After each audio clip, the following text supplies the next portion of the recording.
Assalamualaikum warahmatullahi wabarakatuh. Perkenalkan, saya Rahmawati Junita, mahasiswi dari Universitas Pancasakti Bekasi, yang akan membawakan presentasi dengan judul HAM dan Rule of Law dari mata kuliah PPKN.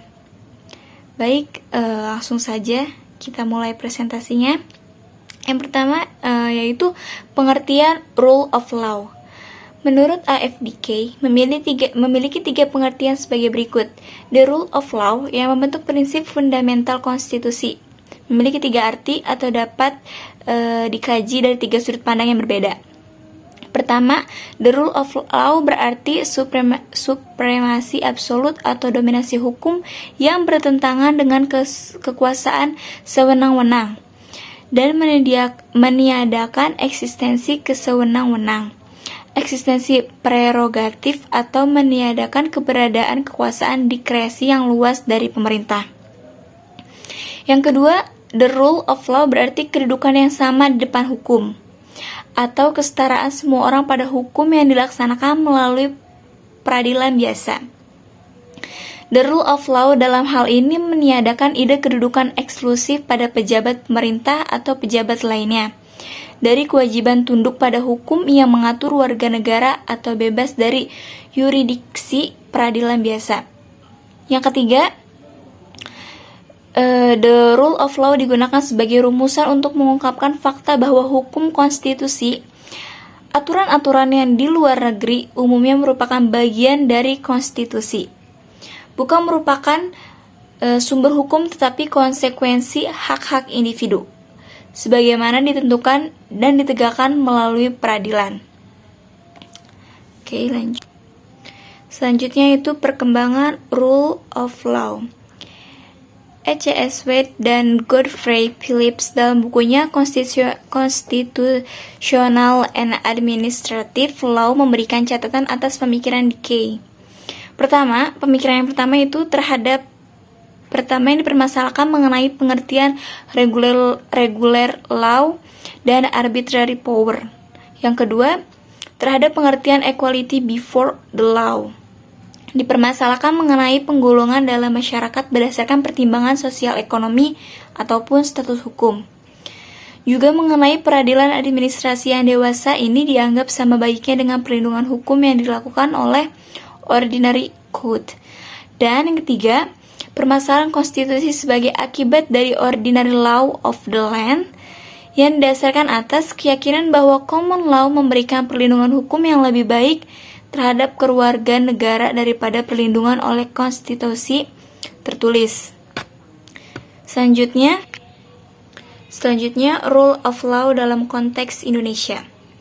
Masa kolonial Belanda yang sangat bergantung pada kitab, undang-undang, dan peraturan perundang-undangan, sedangkan putusan-putusan pengadilan pada umumnya hanya dipakai sebagai referensi ketimbang sumber hukum sebagaimana dalam sistem common law.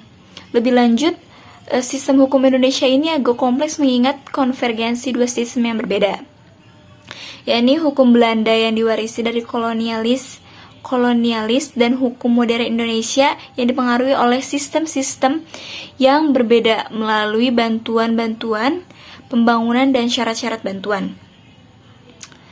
Selanjutnya, Indonesia juga merupakan suatu negara umum di mana gagasan negara hukum itu dibangun dengan mengembangkan perangkat hukum itu sendiri sebagai suatu sistem yang fungsional dan berkeadilan, dikembangkan dengan menata suprastruktur dan infrastruktur kelembagaan politik, ekonomi, dan sosial yang tertib dan teratur, serta dibina dengan membangun budaya dan kesadaran hukum yang rasional dan impersonal dalam kehidupan bermasyarakat, berbangsa, dan bernegara. Untuk itu, sistem hukum ini perlu dibangun atau bisa disebut dengan lawmaking dan ditegakkan atau law enforcing sebagaimana mestinya, dimulai dengan konstitusi sebagai hukum yang paling tinggi kedudukannya.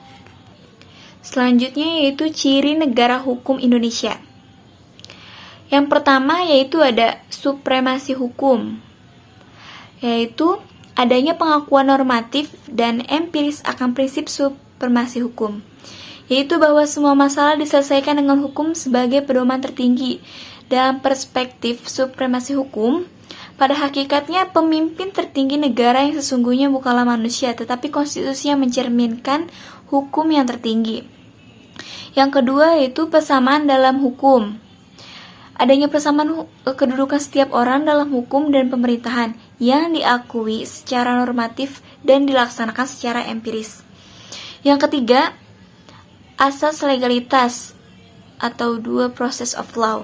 Dalam setiap negara hukum dipersyaratkan berlakunya asas legalitas dalam segala bentuknya, yaitu bahwa segala tindakan pemerintah harus didasarkan atas peraturan perundang-undang yang sah dan tertulis.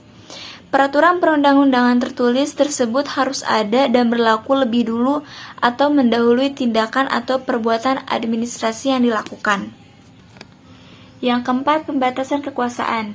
Adanya pembatasan kekuasaan negara dan organ-organ negara dengan cara menerapkan prinsip pembagian kekuasaan secara vertikal atau pemisahan kekuasaan secara horizontal.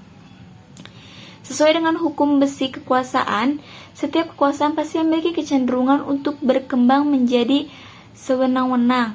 Seperti dikemukakan oleh Lord Acton, power tends to corrupt and absolute power corrupts absolutely. Yang kelima, organ-organ campuran bersifat independen dalam rangka membatasi kekuasaan itu. Di zaman sekarang perkembangan pula adanya pengaturan kelembagaan pemerintah yang bersifat independen, seperti bank sentral, organisasi tentara, dan organisasi kepolisian. Selain itu juga ada pula lembaga baru seperti Komisi Hak Asasi Manusia atau HAM, Komisi Pemilihan Umum KPU, Ombudsman Republik Indonesia atau ORI, Komisi Penyiaran Indonesia atau KPI, dan lain sebagainya. Yang keenam yaitu peradilan bebas dan tidak memihak. Adanya peradilan yang bebas dan tidak memihak, ini memihak harus ada dalam setiap negara hukum. Yang ketujuh, peradilan tata usaha negara. Meskipun peradilan tata usaha negara juga menyangkut prinsip peradilan bebas dan tidak memihak, tetapi penyebutannya secara khusus sebagai pilar utama negara hukum tetap perlu ditegaskan tersendiri. Yang kedelapan, peradilan tata negara. Negara hukum modern juga lazim mengadopsi gagasan Mahkamah Konstitusi dalam sistem ketatanegaraannya. Yang kedelapan, perlindungan HAM. Adanya perlindungan konstitusional terhadap HAM dengan jaminan hukum bagi tuntutan penegaknya melalui proses yang adil. Yang ke-10, bersifat demokratis, yaitu yang dianut dan dipraktikkan prinsip demokrasi atau kedaulatan rakyat yang menjamin peran serta masyarakat dalam proses pengambilan keputusan negara. 11. Berfungsi sebagai sarana mewujudkan tujuan bernegara. Yang ke-12, transparansi dan kontrol sosial yang terbuka terhadap setiap proses pembuatan dan penegakan hukum. Yang ke-13 atau yang terakhir, berketuhanan yang Maha Esa, khususnya mengenai cita negara hukum Indonesia yang berdasarkan Pancasila.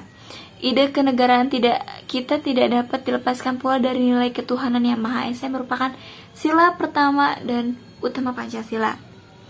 Baik, tadi merupakan penjelasan serta pengertian dan ciri negara hukum yang ada di Indonesia dan penjelasan tentang rule of law. Mungkin cukup sekian penjelasan dari saya. Semoga dapat bermanfaat bagi kita semua, terutama saya sebagai penyampainya. Kurang lebihnya mohon dimaafkan. Wabillahi taufiq wal hidayah. Wassalamualaikum warahmatullahi wabarakatuh.